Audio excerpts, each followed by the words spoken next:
ചരിത്രത്തിലെ ഏറ്റവും ദൈർഘ്യമേറിയ അടച്ചുപൂട്ടലിലേക്ക് അമേരിക്ക. ധനപ്രതിസന്ധിയെ തുടർന്ന് സർക്കാർ സേവനങ്ങൾ അടക്കമുള്ള പ്രവർത്തനങ്ങൾ നിർത്തിവച്ചിട്ട് 35 ദിവസമാകുന്നു.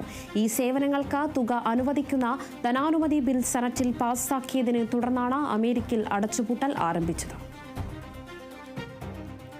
വിവരങ്ങളുമായി അഞ്ജു ചേരുന്നുണ്ട്. അഞ്ജു, 35 ദിവസമാകുന്നു അമേരിക്കയിൽ ഒരു ഷട്ട്ഡൗൺ അല്ലെങ്കിൽ ഒരു അടച്ചുപൂട്ടലിലേക്ക് കടന്നിട്ട്. മറ്റു വിവരങ്ങൾ എങ്ങനെയാണ്? ചരിത്രത്തിൽ തന്നെ ഏറ്റവും ദൈർഘ്യമേറിയ അടച്ചുപൂട്ടലിലേക്കാണ് ഇപ്പോൾ അമേരിക്ക കടന്നിരിക്കുന്നത്. ഒക്ടോബർ 1 ആരംഭിച്ച ഈ ഒരു അടച്ചുപൂട്ടൽ, സർക്കാരിൻ്റെ ഈ ഒരു അടച്ചുപൂട്ടൽ 35-ാം ദിവസത്തിലേക്കാണ് ഇപ്പോൾ കടന്നിരിക്കുന്നത്. അതായത് സർക്കാർ സേവനങ്ങൾ അടക്കമുള്ള പ്രവർത്തനങ്ങൾ നിർത്തിവെച്ചിട്ട് ഇപ്പോൾ 35 ദിവസം പിന്നിടുകയാണ്. ഈ സർക്കാർ സേവനങ്ങൾക്ക് തുക അനുവദിക്കുന്ന ധനാനുമതി ബിൽ സെനറ്റിൽ 13-ാം തവണയും പരാജയപ്പെട്ടിരിക്കുകയാണ്. ഈ ബില്ല് പരാജയപ്പെട്ടതോടെയാണ് ഈ ഒരു അടച്ചുപൂട്ടൽ 35-ാം ദിവസത്തിലേക്ക് കടന്നിരിക്കുന്നത്. 2019-ലും ഈ ഒരു അടച്ചുപൂട്ടലിന് മറ്റൊരു പ്രത്യേകത കൂടിയുണ്ട്. അതായത് 2019-ൽ ട്രംപ് പ്രസിഡന്റായിരുന്നു. അതായത് ട്രംപിൻ്റെ ആദ്യ ഭരണകാലത്ത് ഇതുപോലൊരു അടച്ചുപൂട്ടൽ ഉണ്ടായിരുന്നു. ആ അടച്ചുപൂട്ടൽ 35 ദിവസമായിരുന്നു നീണ്ടു നിന്നിരുന്നത്. 35 ദിവസങ്ങൾക്ക് ശേഷം ആ അടച്ചുപൂട്ടൽ അവസാനിച്ചിരുന്നു. എന്നാൽ ഈ അടച്ചുപൂട്ടൽ ഇപ്പോൾ ഈ ഒക്ടോബർ 1 ആരംഭിച്ച ഈ ട്രംപിൻ്റെ 2ാം ഭരണകാലത്ത് ആരംഭിച്ച ഈ ഒക്ടോബർ 1 ആരംഭിച്ച ഈ ഒരു അടച്ചുപൂട്ടൽ ഇപ്പോൾ 35 ദിവസം കടന്നിരിക്കുകയാണ്. ചരിത്രത്തിലെ തന്നെ ഒരു ഏറ്റവും ദൈർഘ്യമേറിയ അടച്ചുപൂട്ടലിലേക്കാണ് ഇപ്പോൾ അമേരിക്ക കടന്നിരിക്കുന്നത്. 2018, അതായത് ട്രംപിൻ്റെ ആദ്യ ഭരണകാലത്ത് 2018 ഡിസംബർ 22 മുതൽ 2019 ജനുവരി 25 വരെ 35 ദിവസം നീണ്ടു നിന്നതായിരുന്നു ആദ്യ അടച്ചുപൂട്ടൽ. എന്നാൽ ഇപ്പോൾ ഈ ഒക്ടോബർ 1 ആരംഭിച്ച അടച്ചുപൂട്ടൽ ഒരു മാസവും പിന്നിട്ട് 35-ാം ദിവസത്തിലേക്കാണ് കടന്നിരിക്കുന്നത്. ശമ്പളം ലഭിക്കാതെ ലക്ഷക്കണക്കിന് സർക്കാർ ജീവനക്കാരാണ് ഇപ്പോഴും അമേരിക്കയിൽ പ്രതിസന്ധിയിൽ തുടരുന്നത്. അവശ്യ സർവീസുകളിൽ പ്രവർത്തിക്കുന്നവർക്ക് പോലും ശമ്പളം ലഭിക്കാത്തൊരു അവസ്ഥയാണ് അമേരിക്കയിലുള്ളത്. അതുപോലെ തന്നെ സർക്കാർ സേവനങ്ങളൊക്കെ തന്നെ മുടങ്ങിയിരിക്കുന്ന ഒരവസ്ഥയാണ്. ഇത് ജനങ്ങളെ ദുരിതത്തിലാക്കിയിരിക്കുകയാണിത്.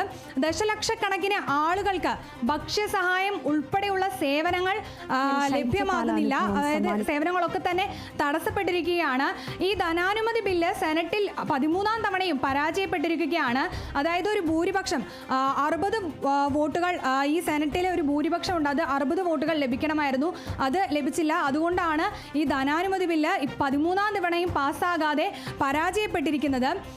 ഈ ഒരു അടച്ചുപൂട്ടൽ തുടരുന്നതോടൊപ്പം രാജ്യത്തെ ലക്ഷക്കണക്കിന് കുടുംബങ്ങൾക്ക് നൽകുന്ന ഭക്ഷ്യസഹായ പദ്ധതിയായ SNAP തുടരുന്നത് സംബന്ധിച്ച അനിശ്ചിതത്വവും തുടരുകയാണ്.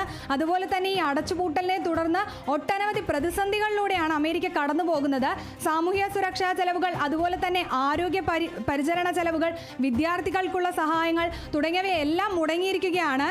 അതുപോലെ തന്നെ പ്രധാനമായിട്ടും ഈ ഒരു ധനാനുമതി ബില്ല് പാസ്സാകാത്തതാണ് ഈ ഒരു അടച്ചുപൂട്ടൽ നീളുന്നതിനുള്ളൊരു പ്രധാന കാരണം.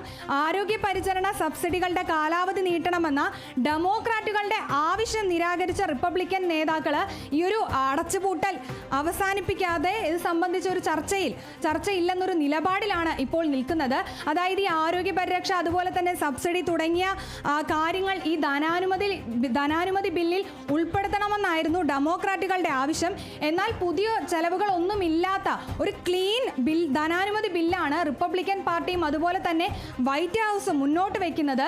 എന്നാൽ ഈ ഒരു അത്തരത്തിലൊരു ധനാനുമതി ബിൽ പാസ്സാക്കാൻ ആവില്ലെന്ന്, അതായത് ഇതൊന്നും ഉൾപ്പെടാത്ത ഒരു ധനാനുമതി ബിൽ പാസ്സാക്കാൻ ആവില്ലെന്നൊരു ഉറച്ച നിലപാടിലാണ് ഡെമോക്രാറ്റുകൾ.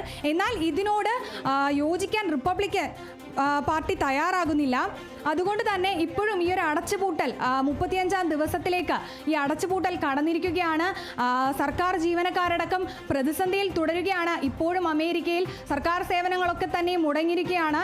ഈ ഒരു 35 ദിവസമായിട്ടും ഈ ഒരു പ്രതിസന്ധിക്ക് പരിഹാരം കാണാൻ സർക്കാരിന് കഴിഞ്ഞിട്ടില്ല. എന്തായാലും വലിയൊരു പ്രതിസന്ധിയിലൂടെയാണ് അമേരിക്ക ഇപ്പോൾ കടന്നു പോകുന്നത്. ശരി, വ്യക്തമാണ് അഞ്ജു.